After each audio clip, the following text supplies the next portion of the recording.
This was a long time ago before cell phones were prevalent, and I was a mom in my early 30s who had just driven our kids to the pediatrician. The Macon, Georgia doctor's office was an hour away from our home, and I was just taking the two youngest of my three, then ages 1 and 3 years old, to our scheduled appointment. Because we lived so far away, their office always gave us the last 2 appointments of the day, and we were very grateful. The doctor had just built a new building off a fresh spur of the highway, so the location was quite isolated in every direction, but a very nice facility compared to his old spot by the hospital there. His new building was also pretty far back on the new lot, and my car, a black Jeep Cherokee that we had owned for 2 years, was one of the only 4 or 5 cars in the parking lot when we got there. I parked near the front door, removed the kids from their car seats, and for the next hour or so we waited, saw the doctor, paid, and finally exited back outside. Mine was the only car left in the lot, as I loaded the children into their car seats for our trip home. But as the receptionist locked the front glass doors, my car somehow wouldn't start when I turned the key. There was just an odd clicking noise. Gathering the children once again, I knocked on the door until someone allowed us back in and asked to borrow their phone to call a nearby garage for service. I found one in the phone book, and the man said that he would come but that it might be a bit. The man said that he would come right away, but that it might be a bit for him to get there, so I told him my location. I left to go out back to the car, rolled down all the windows, and loaded the children back into their seats once more as we waited. Soon we watched as all the lights were turned out in the building again, and everyone left, their cars departing one by one from behind the building somewhere, leaving us now completely alone in the parking lot. As it was still light out, I spent a lot of that time trying to tend to the children, digging through our car for snacks and a bottle, making sure that they weren't getting too hot, etc. Although the service station attendant said that it was probably going to be quite a while, I was pleasantly surprised when a truck pulled into the empty parking lot pretty soon. A man got out of his pickup, smiled and nodded to me, said he was going to raise the hood. He was middle-aged and a bit scruffy, but quite frankly, many gas station attendants sometimes looked that way, especially after the end of a long shift. I was grateful when he began doing something under the hood almost immediately. I sat down again in the driver's seat with the door open, waiting for him to tell me to try the engine, but he seemed to be taking quite a long time checking the connections. I longed for him to just grab some jumper cables, but he never did. Without getting out of the car, I asked him what he thought was wrong. "Oh, it's just a loose wire, not the battery," he continued with whatever he was doing. I couldn't see his face at all from where I was sitting, but his hands were slightly visible through that long horizontal slit between the windshield and the raised hood as we waited. More than once he said that it was merely a loose wire, and that if I would just come up here real quick he would show me which one it was, so it would never happen again. I remember kind of smiling and shaking my head, saying that sadly there was no reason to show me anything, as I didn't know anything about cars. I just thanked him and continued to stay in the driver's seat, again just waiting for the inevitable signal to try and start the ignition that was surely coming any moment. At one point I even remember thinking that he was definitely flirting as he spoke, but I was trying above all to be polite and kind, as he was indeed helping us. We were hot and tired and miserable, and truthfully I was distracted with the kids. Oddly enough, he began to start to sound a little frustrated with me, because I wouldn't come up and look at the engine with him. I remember thinking that I certainly didn't want to make him mad to where he'd leave us all alone, with the sun sinking so quickly. And then the strangest thing happened. Another truck suddenly pulled into that desolate parking lot. As it did, the nice man working underneath my hood suddenly slammed it shut, ran over to his truck, started it, and drove off very quickly, without even saying a word of goodbye. I was confused and a little anxious when he did this, because I didn't know who was now arriving. I even remember feeling a little frightened that he had suddenly left me there alone with 2 little ones completely defenseless. Why wouldn't he at least stay and speak to whoever was parking next to me now? It certainly seemed the southernly gentleman thing to do. I looked around and was very aware once again that there were no visible cars on the road, no homes or businesses nearby, and the sun was setting very quickly. As this new, also unmarked pickup pulled in next to me, I got out of the car once again, this time a little more apprehensively. Upon exiting, though, the man immediately introduced himself. He said his name, and his voice seemed to match who I had spoken to on the phone much earlier. He then actually called me by my name, apologized for being so late, and finally smiled and stared towards the road, pointing and asking who the man was that had just left so suddenly. Relieved and unfazed, I smiled back in surprise and told him, "Well, I don't know. I thought all this time that he was you." We both laughed slightly as he grabbed his jumper cables, walked to the front of my car, raised the hood, and started his work. I immediately sat back in the driver's seat once more, suddenly grateful that with luck the air conditioner would be blowing full blast shortly, once again checking the children. While listening to the familiar words, "Try it," I had my back completely turned, when he surprised me by coming over to the driver's side door. In the strangest voice, he said, "Ma'am, is this yours?" When I looked into his hands, he was holding a long, thin, dagger-looking device that was about 1.5 feet in length. It appeared to be very old, and was covered in reddish rust, yet on one end it had tiny circular finger holes, as if it was a mix of a long, thin sword and scissors, oddly combined. I remember being amazed but not frightened, as I asked him where he had found them. They were under the hood," he replied. I just said matter-of-factly that I had never seen them before. "Oh, how weird. Those things have been stuck and undiscovered in my car for all those years?" I shook my head in surprise. He continued to stand there and stare at them, unbelievingly. He looked oddly pale, too, like he couldn't find the right words to speak for a bit, just continuing to stare at the unusual object. Honestly, I didn't care one bit about it. All I could think of was getting the car going, letting me pay him and the cost, and leaving. He didn't say anything else, just quickly set them aside on the curb, started his truck, and then signaled for me to start the Jeep. When it immediately caught, my little 3-year-old cheered. Grateful, I quickly turned on the air conditioner full blast, rolled up all the windows, and aimed the air vents towards the back seat. I reached for my purse to pay out. I stood up and took a few steps to meet him, so I could hear the amount now owed. With both of our vehicles running, he came back around to my driver's side. Instead of handing me the bill, though, he irritated me a bit by walking right past me and picking up that weird object once more. "Ma'am," he said slowly, "I want you to look at these one more time." He held them out for closer inspection. And this time I moved a bit closer and actually really looked. In his hands, the item appeared incredibly large, possessing an almost bayonet-looking quality, except for the strangely small 2 loops on one end. I'd never seen anything like it before, and told him so. As he held it, he spoke quietly and slowly to me, as if trying desperately to make me understand something that was somehow still going over my head. "Ma'am, these weren't hidden somewhere in the engine. They hadn't been there very long at all, 'cause they were sitting right on top. They must have just been put there recently." I shook my head no and half smiled. "But they're obviously very old and rusty." He pointed more closely and replied, "Yeah, but see how sharp these are?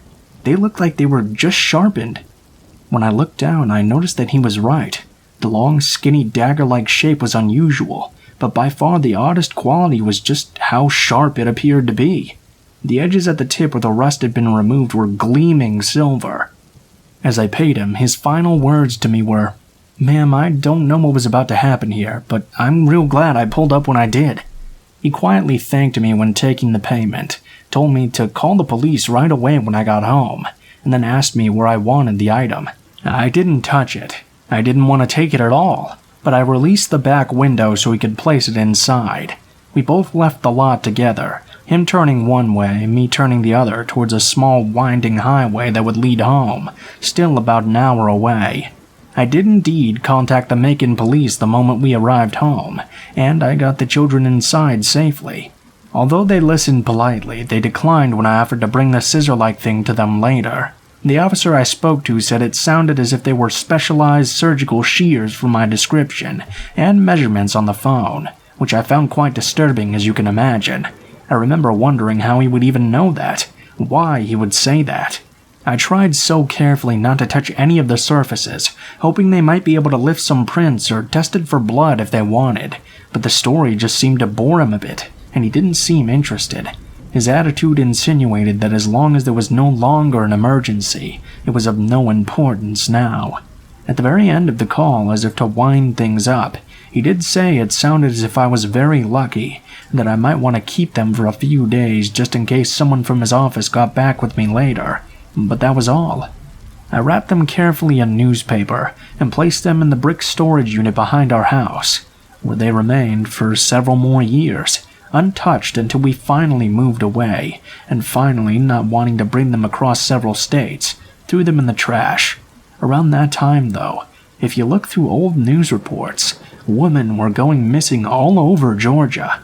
Some bodies were eventually found, but others remain missing to this very day. I've often wondered what would have happened if the service station attendant hadn't arrived when he did, if my children would still have a mother, if I would still have my son and daughter, if I would have missed all these years with them. I guess I'll never know, but I learned something pretty important about myself that day.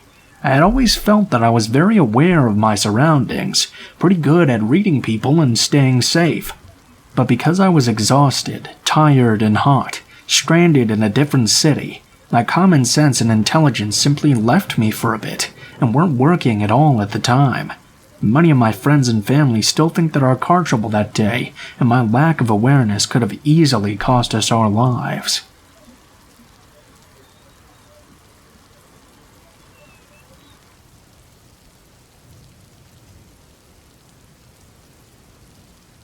Please be forewarned. This is the type of story that makes your skin crawl in a way that makes you beg for it to be untrue. I wish that were the case. I'm a 34-year-old petty officer in the United States Navy and was stationed at Pearl Harbor. When we got our orders, my wife was excited to move to Hawaii. Tropical beaches, endless summer. How could we not love life? Besides, it was a great opportunity to get our boys, ages 10 and 13, outdoors and away from their Xbox every now and then. I'd recently remarried. My wife is a gorgeous 35-year-old blonde bombshell. We'd met in high school journalism. She was the editor of the school paper, and I took the class because I thought it was an easy A. When we were in our 20s, she'd been a model. Mostly promo work and music videos, but some more prestigious things like Playboy and print ads. At the time, I was a touring rock musician. It took us years to finally end up together, but here we are living our best lives in paradise. Until last September.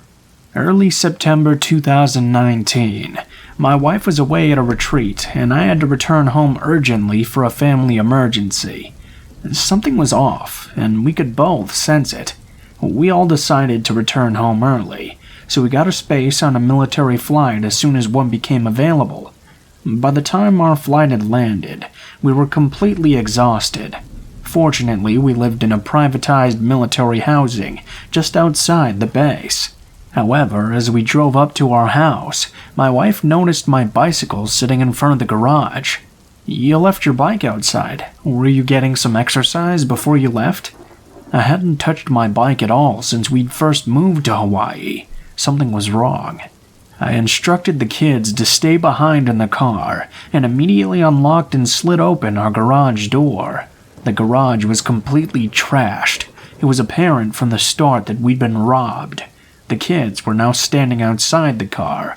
It had been a long flight, and they needed to use the restroom. I yelled at them nervously to get back in the car and rushed to the front door. I slid the key into the front and began to push it open. to find a tall, dark figure peering through the crack and holding it shut. Jet-lagged and tired, I wondered if I had the wrong house. My wife began to scream at him. "Who are you? What are you doing in our house?" I came to my senses finally and pushed the door open. It was a complete stranger. We had no idea who he was or what he was doing there. He was a Puerto Rican man in his early 20s, about 5'11" with short brown hair. "This is my house. You have the wrong house," he insisted as he attempted to shut the door on me once again. He was wearing all of my clothing and my shoes. "What did you do to my cat?" My wife continued to interrogate the man, who stood in the doorway preventing us from getting in. I rushed into the garage and grabbed an 8-pound sledgehammer, the only thing we had available for our defense. I screamed at the man to get out of the house, as my wife ran and called the neighbors for help. They just stared as I confronted the man with the sledgehammer, kids standing on the lawn, but nobody called. I yelled at them once again to get back in the car and lock the doors, and this time they promptly did. Finally, my wife was able to get a hold of her cell phone and call the police. "There's a man in our house. We don't know who he is. Please help." Within a few minutes, several cop cars arrived. I threw down the sledgehammer and yelled to the officers and pointed at the intruder. As they searched our home, we gave the police our statements, and the intruder was arrested for burglary. After the home was cleared, we were instructed to take the kids somewhere safe and do an inventory to identify what was damaged or missing. We were completely shaken up. It took a couple of hours to drop the kids off and compose ourselves before we returned. Our entire home was completely trashed. It was demoralizing. All our belongings were thrown around our house. Pictures and items that were stored in boxes in the garage were taken out and put on display. He'd even built a dog kennel that we had in storage and locked up our cat and tried to turn it vegan by feeding him only dried mangoes and water. I waded through the kitchen. It smelled.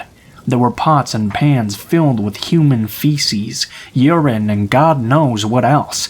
My wife called me from our bedroom upstairs. "James, you need to come look at this now."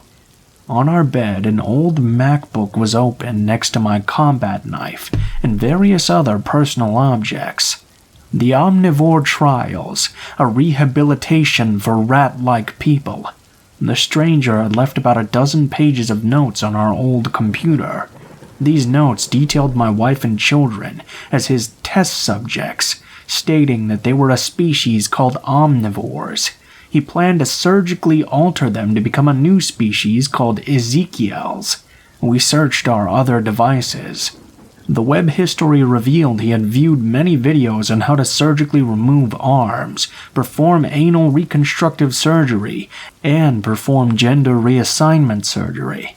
He detailed his notes and his plan to neuter my wife, and how he had been watching our children play in the backyard. His desired outcome was for them to be transgendered. He wrote that his transformation was painful, but he hoped that they would be receptive, and he saw them as some of the most beautiful creatures he'd seen. He believed that he was going to make them even more beautiful. He even wrote an entry about how he believed a child is the Antichrist, and how that child was meant to reveal to the world the wrongdoings of government and the evils of society. His grotesque and bizarre obsession with my kids had us deeply concerned. With the entire house trashed, he'd only managed to clean the kids' bedroom. He placed a photo of them that was originally downstairs on the TV stand in their room. It made us sick to our stomachs. He'd even listed the surgical equipment he would need, researched medications, and attempted to procure a hospital bed. I paced around the house furiously while my wife was in a panic. I glanced down at the kitchen counter, and I noticed condiment cups with a liquid inside that had post-it notes. They read, "Omnivore's eye drops" and "Omnivore's skin," which were to the side of various prescription medications laid out. He had made serums to drug us. I called my chief, and he instructed us to lock ourselves in the car and call the police. When the police arrived, they told us there was nothing they could do. They would not take the computer or the drug serums as evidence. Naturally, we were upset. As I showed him the notes on the computer, we noticed he had recorded a video as well. It was a 47-minute transformation video that discussed the cosmetic portion of his trials and went along with his manifesto. At this time, our neighbor came out and stated to the police that on Friday the 13th, she'd made a call to security and had witnessed a domestic disturbance between him and a woman. The police noted that there was a female suspect still at large. We insisted to the police that they needed to take the evidence in the home and that additional charges needed to be filed. He's already charged with a felony. What more do you want? This set us off, and my wife and I began to berate the police officer and his partner for their incompetence. Our bedroom, furniture, and clothing were destroyed. There were bottles of urine placed throughout the house. Various items were stained with what appeared to be semen, and there were feces smeared all over the bed and chairs. With that and the blatant threats left in his notes, how could they not see that this wasn't a mere burglary? Eventually, we calmed down, and the officer suggested we email the detective digital copies of the notes and video, along with screenshots of the web history during the time the intruder was in the home. Unsafe, violated, angry. We left the house as we did not feel it was okay to return with the suspect still at large. Unfortunately, the privatized military housing company refused to provide us with alternative safe housing, so the four of us spent the next few days sleeping on sofas at various people's homes. The following week, we received a phone call from the victim's advocate at the prosecuting attorney's office. The intruder had been placed on supervised release without bail. Naturally, he violated the terms of his release and burglarized a Buddhist study center. He was committed to a state hospital. He's now been deemed unfit to stand trial.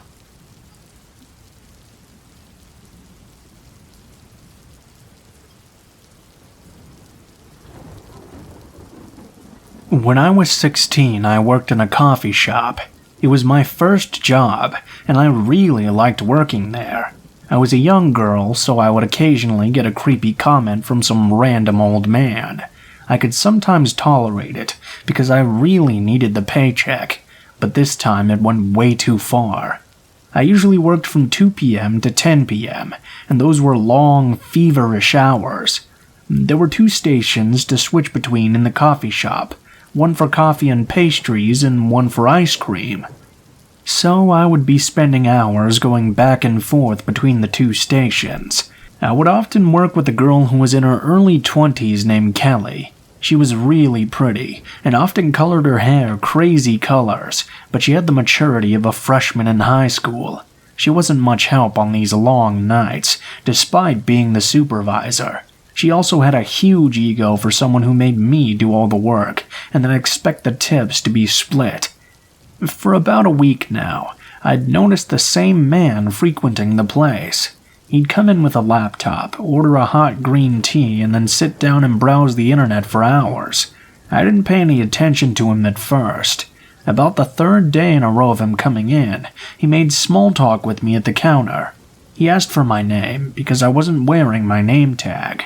I told him, and he smiled and said that he knew my mom. I fake smiled and talked all giddy with my customer service voice. Then he asked my age. That made me uncomfortable, so I just said I needed to check on something in the back. I told Kelly that the customer out there was being creepy, and asked if she could take care of him. She told me I was being really paranoid, but she did me a solid anyway. I sat on my phone for about 10 minutes before going back out behind the counter. When I walked back out, I saw Kelly and this man were laughing and talking like old chums. He seemed to be flirting with her a lot, and then he looked up and saw me. He smiled all creepy again, winked, and then turned around to leave. I was disgusted, but decided to just get on with my shift. The next day, the man came back. He ordered his tea once again and then quietly went to sit at a table. I'm sort of a snoopy person, and I walked over to the ice cream area where I could get a good look at his screen. He was scrolling through some girl's Facebook photos, and she looked very young. Younger than me, even. He clicked on pictures of this girl in swimsuits and just stared at them. I was creeped out and forced myself to ignore it. Eventually he left, and once again I forgot about it and continued working. Just as expected, though, he came back the very next day. He did everything he usually did, although I spared my eyes from his laptop screen this time. At around 5, he was still just sitting around. He usually would have left by now, and even Kelly noticed his strange behavior. He came up to the counter, and I quickly walked over to assist him. He requested a cup of boiled water for some strange medication he claimed he was on. We had had a water machine, and to get it, I'd have to turn around. I didn't want to give him a show, so I backed up, grabbed a cup, and backed over to the machine. He seemed almost dissatisfied that I didn't turn around. I filled it up and walked back over to him, set it down in front of him. As he grabbed the cup, he made the most disgusting comment I've ever had said to me. "Those leggings look a little tight on you. Are they tight?" I didn't even emote. I just stared at him. He chuckled and said he was just joking, walked back over to his laptop. I went into the back and told Kelly that she needed to kick him out right away. She refused and said he was just being nice. I got upset with her and walked back out. I was too scared to tell him myself to leave. He ended up spending the entire day there, and when 10 p.m. rolled around, I grabbed the keys and locked the doors. They're locked from the outside, but you can still open them from the inside if you're in there. This was usually my way of telling customers to get out in the nicest way possible, but the man didn't move. I brought the sign from outside back in and shut the door. He then piped up and asked what high school I went to. I ignored him and walked behind the counter, shut off a couple of lights to signal that we were closed. Kelly came out and saw he was still there, but she didn't even kick him out. She made small talk with him at the counter, and even let him sample the ice cream. He offered her some strange white thing that looked a lot like a pill and claimed it was a mint. She declined. I was quietly counting the tips and splitting them, with the tills out. I felt very uncomfortable having our registers out with this creepy guy hanging around. He didn't make any more effort to talk to me, but I overheard the conversation he and Kelly were having. He asked her out, and she said no and that she had a boyfriend. He asked her what school she went to. She laughed and said she's 22. He said, "Oh, I thought you were 15. Kelly didn't laugh at that one. I was incredibly disgusted and grabbed my half of the tips and got my bag. I know I probably shouldn't have left Kelly there with him, but Kelly didn't take shit from anyone and she could definitely kick some ass if she wanted to. Plus, she was older than me. I said goodbye to Kelly and walked out to my mom's car and told her about the weird man. My mom doesn't tolerate that type of shit, so she swerved around and pulled up in the parking lot. She asked if the large white truck was his. I said yes, and she told me to stay in the car. Before she even got out to confront him, though, he came out and saw us. He smiled and waved, and started walking over.